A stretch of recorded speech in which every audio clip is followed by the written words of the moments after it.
So, Gauntlet on Steam came out about 2 years ago, and I'm not saying that it's a bad game. Like, it has its function, and it's still very playable, but I don't like it. I feel like there's a better way they could have went with it. I feel like based on the past Gauntlet games, they could have done something a lot better. I feel like this game was a lot of hype, and it just didn't meet, like, my expectations. The game is your typical kind of dungeon crawler with just... Basically what it is it pits you against hordes of enemies, and basically that's it. You just kill hordes of enemies. There's not really a huge storyline. What it is, you're supposed to get 3 shards of Tearfing and take it to this guy, and then, spoiler alert, lo and behold, he ends up betraying you. Which is basically the story behind all Gauntlet games. It's just, I don't know, like, it just seems kind of like, in today's world of gaming, it just seems like they kind of went with like a drab, kind of like lazy approach to it. Like, I just feel like they could have done so much better. Based on what I've seen, it looks like they're going off of the original Gauntlet, which came out for the NES, which is fine.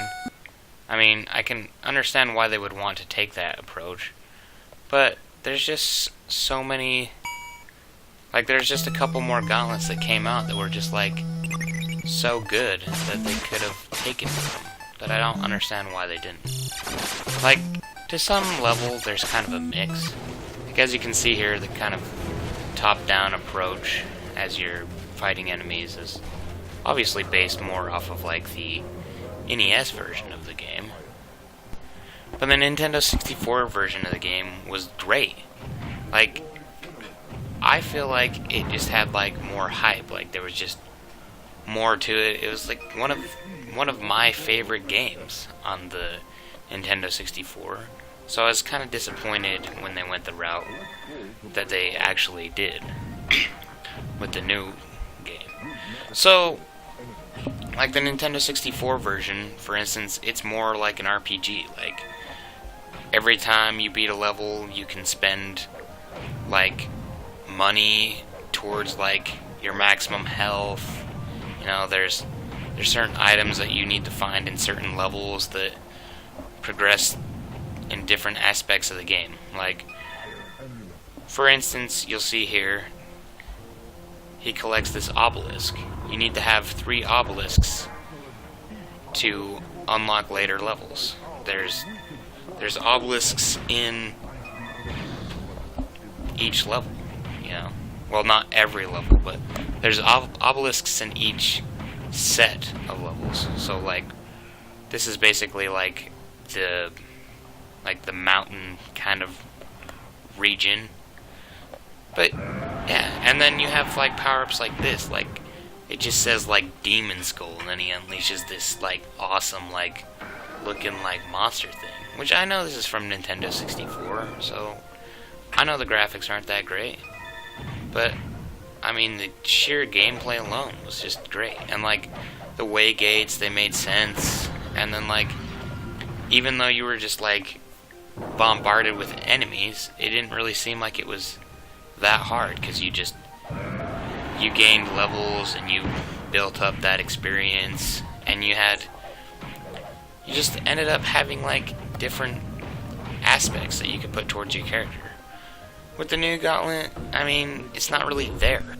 The new Gauntlet, it just feels like you've got this consistent grinding, like you're just grinding out gold. That's really the gist of it. Like, there's no real, like, reward in the sense. Like, you get gold that you can buy, like, pretty much cosmetic items. Like, they don't really do anything. Like, there's a few power-ups that you can unlock, but overall, it's not really that great.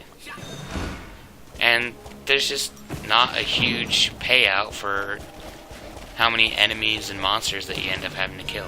Like, this level I probably end up killing like just right here alone, there's probably like 30 something monsters right here. You know? And in a typical game of like Gauntlet Legends, you see like 30 monsters, you're probably gonna go up like a level. And then it's like, Yellow Valkyrie has gained a level. And it's just cool. Like, just all hype, man. And Midway knew what they were doing with this. So when they made the next Gauntlet, they followed the same process. And it worked. And it was still good. Like, just look at that. Like, that right there, you just, it's more open-ended, like, you don't really have, like, I mean, obviously, you have somewhere where you have to go, but there's, like, secrets to explore, there's different things to find, like, you have a certain amount of keys that you have to use, and if you don't, like, consume your keys the right way, then you end up, you know, you end up kind of screwing yourself, because, like, you have to use keys to open certain boxes, you know. There was, like, a Grim Reaper hanging out in certain boxes that would start taking your health, so you had to kind of be cautious. It was fun. I really liked it. But the new Gauntlet, it's not a bad game. I'm not saying that it's horrible. If you're new to the Gauntlet series, I mean, obviously you should pick it up and give it a try. But don't come into it expecting the same kind of hype that you got from, like, the Nintendo 64 version. Like, Nintendo 64 version, it's filled with power-ups. You got, like, acid breath, fire breath, you got, like, speed, you have, like, stats that you can change, like, so you change your damage, your, like, amount of magic, like, your stamina, different things like that.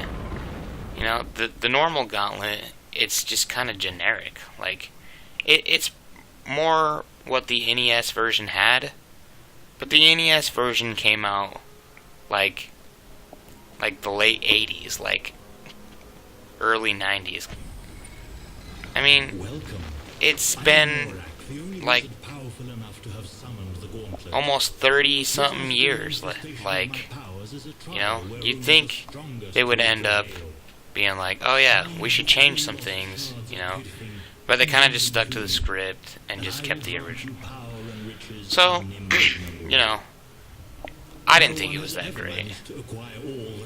But I guess I just had unrealistically high expectations.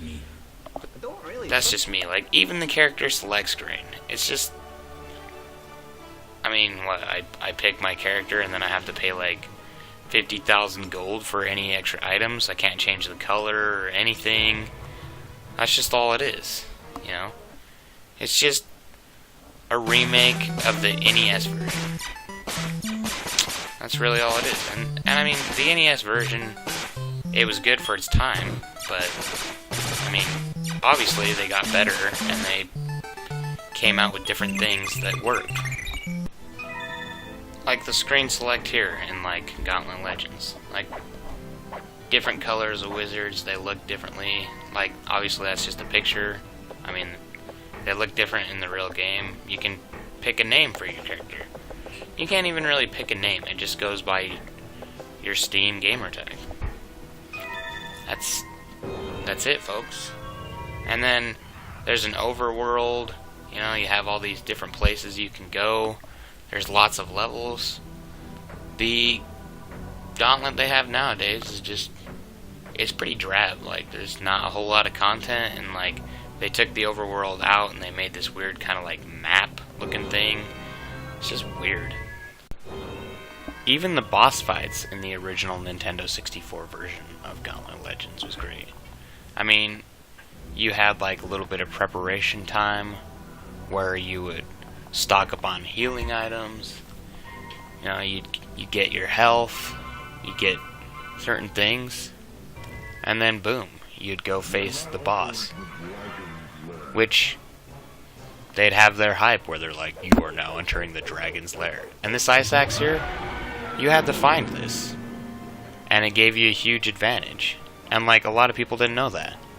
So when you were starting, you didn't know you had to find this thing, and then there were different strategies, and boom, there you have it. You got the dragon killed, and then the dragon gives you this shard that you put in the window.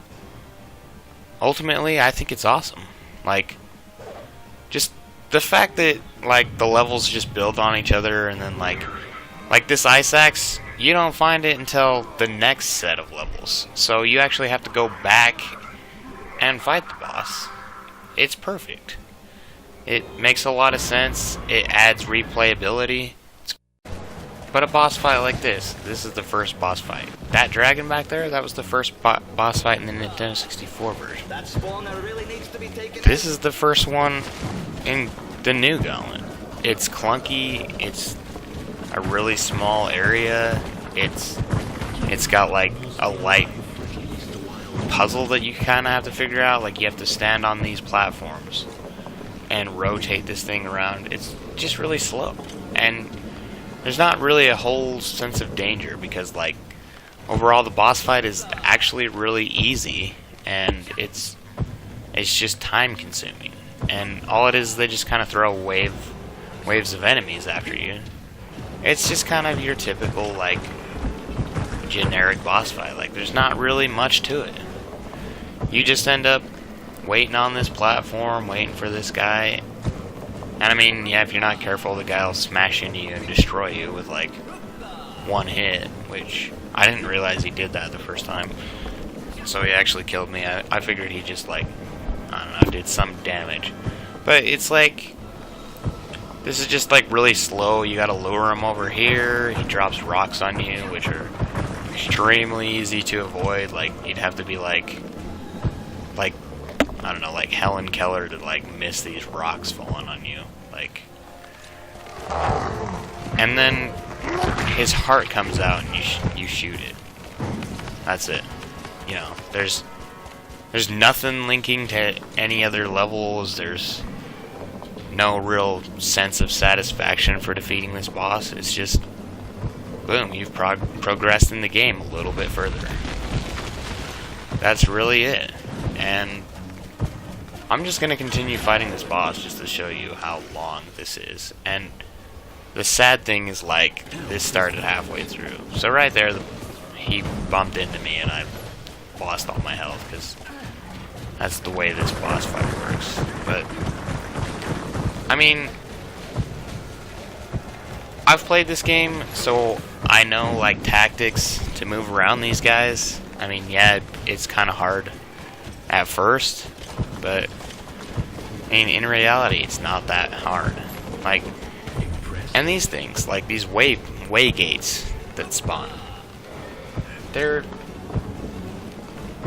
like nothing. Like, they're not nearly as cool as having a level where there's a certain amount of way gates that you actually have to see and destroy because there's enemies coming out of them. Like, the Gauntlet Nintendo 64 version, you end up taking out some of the way gate, and then smaller enemies come out of it, so you have bigger way gates. And so, I don't know, it's cool because it provides different enemies that are really the same.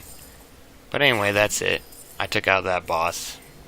Wasn't really that hard. Thanks for watching the video, and I hope you get some knowledge out of this in deciding whether or not you want to play this. I mean, I know the game's like 2 years old, and I wish I would have made a video back then, but I didn't have the software. But anyway, thanks for watching my video. Subscribe if you liked it. Go ahead and smash that like button, mate. Yeah, anyway. And there's the floor cleared. Oh yeah, one more quick thing that I thought I'd cover. In Gauntlet Legends for the Nintendo 64, if you ended up beating a level and your experience went up and you gained some levels, like say you're level 15 or something, you can actually go back to the level and there's like a modifier that puts in more enemies. So overall you can keep replaying the same levels and it'll be different. So there's a lot of replayability involved in the game. There's a sense of satisfaction because really you can play any level that you want and you can just go back and get more gold, for boss fights, you can gain more levels, and there's 100 levels in the game. Like experience-wise. So you can get up to level 100. And then just add on your character from there. I mean, the original the Gauntlet that they have nowadays, there's nothing. There's no real satisfaction from beating a level. There's no replayability. It's the exact same level. I mean, they kind of like reorganized the floor in some of them, so it looks a little different. But I mean, it's not gonna really throw you off that much. You know, there's no adding to your character. It's just same old same. Like, that's it. So yeah, anyway, thanks for watching this. That's it. Have a good day.